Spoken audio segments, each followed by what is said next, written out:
Yeah, welcome to another of my code tutorials. So today I'm going to be showing us how to create the Tinder like swipe effect on Figma.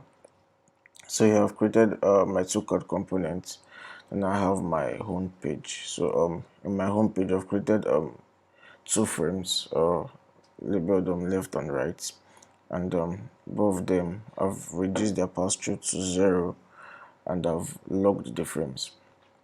So what I'll be doing is to duplicate this. I'm just going to duplicate this, then just drag it out a bit. Yeah, just reduce this a bit. Then I'm going to reduce. I'm going to rotate this by 15%, by 15. Then take it up a bit. Then just move it out. Yeah. Something else to note is I want to.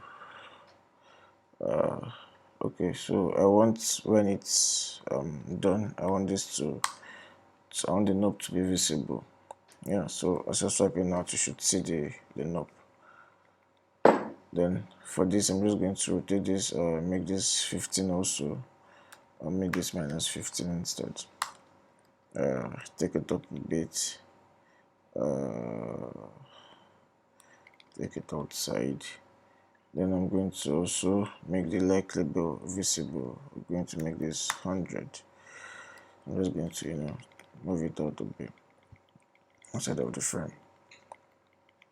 Yeah, so you need now to do to prototype this. So I'm going to click on this. I'm going to click on the left. So when I swipe left, it should go left. So I'm just going to rotate it to this page. I'm going to use the on drag effect. I'm going to take it to the left. I'm going to make use of the ease in ease out, and I'm going to smart animate matching layers.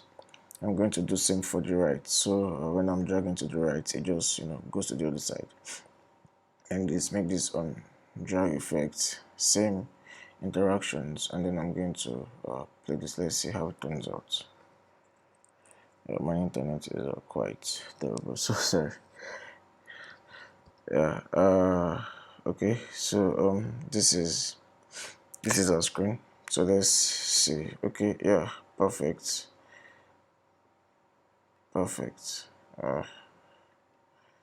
restart that. So you can swipe to the left, you can swipe to the right, you can swipe to the right, you can swipe to the left, you can swipe to the right, you can swipe to the left. Yeah, thank you.